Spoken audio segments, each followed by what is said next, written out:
Today I want to talk to you about something that's really been pressing upon me, and that is that there must always be a consistent effort throughout every day, and each day is a progression, one into the next, and those days will happen in 24-hour increments with 1 hour apiece, constantly, non-stop, no matter what you do. Some days may seem long and last forever, and those are usually things that you don't like doing so much. And others, when you're with people you love, when you're having a great time, the time seems to fly. But to each is given a portion, and that portion is a limited amount of resource. We're only given a certain amount of hours. We don't know the day nor the hour when our time is up. You know, I was doing some things that the universe was showing me today. I've always enjoyed the comedy of Paul Lynde, comedian. If you're young, you probably don't know who it is, unless you watched old Bewitched reruns and saw Uncle Arthur. Oh, Sam. I always enjoyed Paul Lynde. He was disgusting.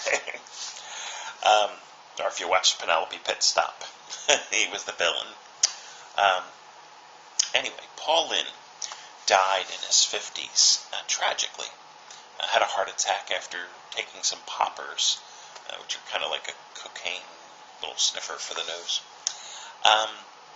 So then I looked at that and I said, wow, what a tragic end to a man that was so talented and brought such joy to other people.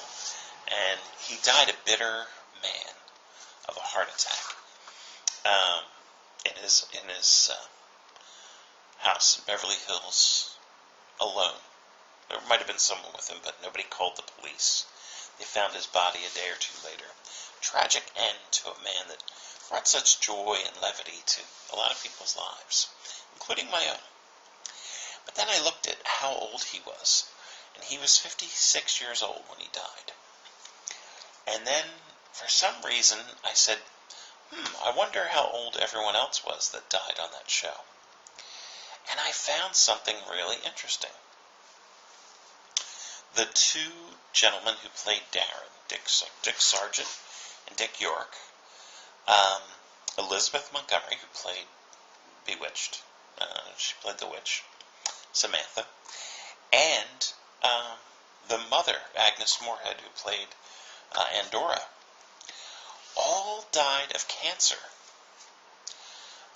all in their 60s, early 60s. And I was like, wow, how odd is that?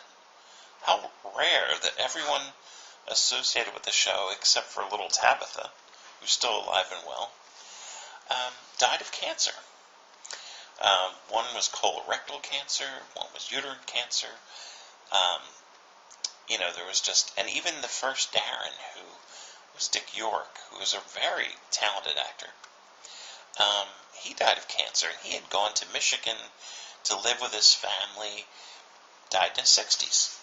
And it's just a shame to me. And the one thing I learned through this whole thing is it matters not, what you do, but the quality in what you put in the time that you're given. We are here for a purpose, a mission that's only ours to complete. And I very wisely watched a thing that was on PBS here in Maryland. A doctor was talking about eating the right foods and how you can prevent cancer, and how you can help with weight loss, and how you can avoid and reduce and even eliminate diabetes. And I was truly meant to see that show, because I've been working on what I've been eating and exercising more and becoming 220 pounds, which is my destination. Not goal, destination. And it's all part of me learning to take better take care of myself. But I saw all these people who tragically died of cancer. And then Paul Lynde, somebody that I truly admired as a comedian, dying tragically from a heart attack from abusing his body with, poppers. I would never do that stuff. But it just gives me such hope for changing my life for the better. To lose weight so that I will live longer. Not lose. We're not going to use those terms. Shame on me. To become the authentic self, the 220-pound self that I know that I am, so that I may live long and prosper. In your own life, do you take advantage of the 24 hours? Do you look at each hour as a blessing, something that's here just once? Because so often I think it's easy for us, and I know I've been guilty of this, that we think, oh, tomorrow's another day. That's what Tara, or can't think of her name right now, but in Gone with the Wind, she says, tomorrow's another day. And you know what? Her house, all of Atlanta burned down. Her house was in disarray. And Rhett Butler came to her rescue and then said, frankly, Scarlet, I don't give a damn. And, left her. The amazing part of that movie, and that was my mother's favorite movie of all times, that and The Godfather, for the wedding scene, the song, is it really had a tenacious Southern woman, but had an equally tenacious carpetbagger man who came and stood up to her. Well, what's standing up to you? What is helping you to be willing to take the steps that you need to be successful? And are you like Miss Scarlet, who, does things and it's a little off skew? Or are you Rhett Butler and saying, frankly, I don't give a damn? I hope you give a damn. I hope you give a damn about a lot of things, including your full potential, your embryonic truth within of who you really are, and that you make it all happen. It would be a shame for you to leave this world with paint still in your paint tube, with the masterpieces never painted. Some people say, and I've heard this said a couple times through different speakers, that they believe that a person will not die until they've accomplished whatever it is they're supposed to do in this world. Now, they don't know what it is, but that they're sort of protected until that happens. I like to believe that. And I know that the universe will give us opportunities over and over again to try to fulfill our mission. But I also know that it's a shame to waste even one precious hour of lull if you know there's something you need to be doing.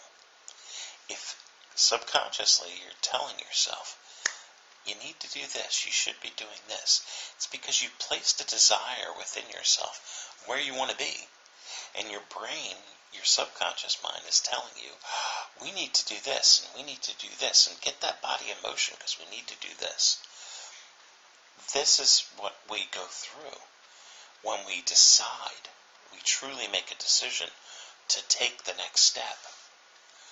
Are you really ready to take those steps? Don't be apprehensive. Don't be afraid.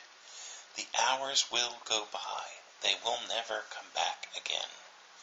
Today is not going to happen again. It becomes tomorrow, and the next day, and the next day. They never go in a full circle. The years go by, and the calendar month will roll always around. It will become December again, but it'll be a December a year from now.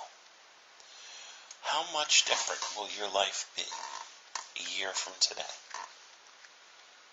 I hope drastically different, for the better, but it's entirely up to you. As for me, I'm focused. I'm excited. I am elated with the possibility of where I'm heading. Won't you join me on that journey? I hope you do for yourself. Think about that one. Have Have a great day. It's Ron Brown with your Being Truly Well Minutes.